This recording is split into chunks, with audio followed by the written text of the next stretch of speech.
Hello बेटा, myself Monika and I am your Hindi teacher. आज का हमारा जो टॉपिक है वो आपका साहित्य सागर पुस्तक का टॉपिक है। किसका है?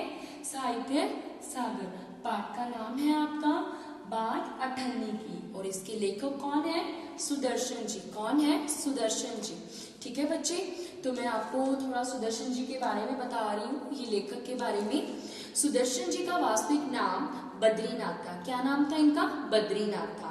इनका जन्म सियालकोट वर्तमान पाकिस्तान में सन 1895 ईस्वी में हुआ था। इन्होंने उर्दू में प्रकाशित होने वाले दैनिक पत्र आर्य गंजन के संपादक के रूप में कार्य किया था। किसके रूप में कार्य किया था? आर्य गंजन के संपादक रूप में। मुंबई में 16 दिसंबर 1967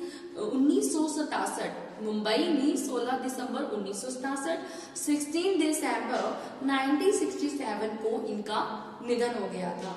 इनका दृष्टिकोण था सुधारवादी, यानी कि जो लोगों की जो मनोवृत्ति है उसमें सुधार करना। इनकी पहली कहानी का नाम है हार की जीत थी, जो कि सन 1920 में सन 1920 में सरस्वती में प्रकाशित हुई थी। पुष्पलता, सुप्रभात, सुदर्शन सुधा, पनघट इनके प्रसिद्ध कहानी संग्रह तथा परिवर्तन, भागवती, राजकुमार सागर प्रसिद्ध उपन्यास हैं। सुदर्शन जी की जो भाषा है, इन्होंने जो भाषा जो लिखने में यूज की है वो काफी सरल, स्वाभाविक और प्रभावी और मुहावरेदार है। सुदर्शन जी को गद्य और पद्य दोनों के लिए महारत हासिल हुई है। इन्होंने अनेक प्रकार की फिल्मों की पटकथा और गीत भी लिखे। Now I am going to start your chapter. बात अठन्नी की। रसीला इंजीनियर बाबू जगत सिंह के यहाँ, जो रसीला नाम का एक व्यक्ति है वो इंजीनियर बाबू जगत सिंह के यहाँ पे नौकर था। 10 रुपए उनका वेतन था। गांव में उसके बूढ़े पिता, पत्नी और एक लड़की और 2 लड़की थे। इन सब का भार उसी पर ही था। वो अपना सारा का सारा वेतन अपने गांव भेज दिया करता था और उसके घर का गुजारा भी उसी के वेतन से ही होता था। उसने इंजीनियर साहब से वेतन बढ़ाने की बार बार प्रार्थना की थी, पर वह बार बार यही कहती, अगर तुम्हें कोई ज्यादा वेतन दे तो तुम वहां पर अवश्य चले जाओ काम करने के लिए, पर मैं तुम्हारी तनख्वाह नहीं बढ़ा सकता। वह सोचता, यहाँ इतने सालों से मैं काम कर रहा हूँ, यहाँ पर सब मेरा इतना आदर सत्कार करती हैं। जो शहर के लोग होते हैं वो काफी मतलबी होते हैं। क्या पता वो मेरा, जो अन्य कंपनी वाले हैं, क्या पता वो मेरा इतना आदर करे ना करे जितना कि इस कंपनी के लोग करते हैं। ठीक है, तो उन्होंने कहा कि अमीर लोग नौकर पर विश्वास नहीं करते हैं, पर मुझ पर यहाँ कभी किसी ने संदेह नहीं किया। यहाँ से जाऊं तो शायद कोई 11-12 दे देगा, पर ऐसा आदर नहीं मिलेगा। जिला मजिस्ट्रेट शेख सलीमुद्दीन इंजीनियर बाबू के पड़ोस में रहते थे। उनके चौकीदार मियाँ रमजान और रसीला में बहुत ज्यादा मैत्री थी। दोनों घंटों साथ बैठते बातें करते। शेख साहब फलों के शौकीन थे।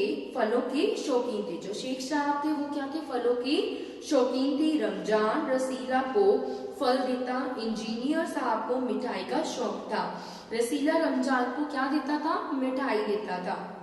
एक दिन रमजान ने रसीला को उदास देखकर कारण पूछा। पहले तो रसीला सब कुछ छुपाता रहा, फिर रमजान ने कहा, कोई बात नहीं है तो खाओ सौगंध, अगर कोई भी बात नहीं है तो तुम सौगंध खाओ। रसीला ने रमजान को हट देखा तो आंखें भर आई, मतलब उसने उसको जिद करते हुए देखा तो उसकी आंखें भर आई। बोला, घर से खत आया है, बच्चे बीमार हैं, रुपया चाहिए। तो मालिक से मैंने पैसे मांगे हैं, पर उसने नहीं दिए मुझे। रमजान ने ठंडी सांस भरी। उसने रसीला को ठहरने का संकेत किया और आप कोठरी में चला गया। थोड़ी देर बाद उसने कुछ रुपए रसीला को हथेली पर रख दिए। रसीला के मुंह से एक भी शब्द न निकला। सोचने लगा, बाबू साहब की मैंने इतनी सेवा की, पर दुख में उन्होंने मेरा कोई भी साथ नहीं दिया। रमजान को देखो, गरीब है परंतु आदमी नहीं, देवता है, ईश्वर उसका भला करे। रसीला के बच्चे स्वस्थ हो गए। उसने रमजान का ऋण चुका दिया था। केवल 8 आने बाकी रह गए थे। रमजान ने कभी भी पैसे न मांगे, फिर भी रसीला उससे आंखें न उठा पाता था। एक दिन की बात है, बाबू जगत सिंह ने किसी कमरे में, मतलब बाबू जगत सिंह जो थे वो किसी से कमरे में बातचीत कर रहे थे। रसीला ने सुना, इंजीनियर साहब कह रहे हैं बस 500, इतनी भी रकम देकर आप मेरा अपमान कर रहे हैं। हुजूर मान जाइए, आप समझे आपने मेरा काम मुफ्त किया है। रसीला समझ गया कि भीतर रिश्वत की बात चल रही है। सोचने लगा, रुपया कमाने का यह कितना आसान तरीका है।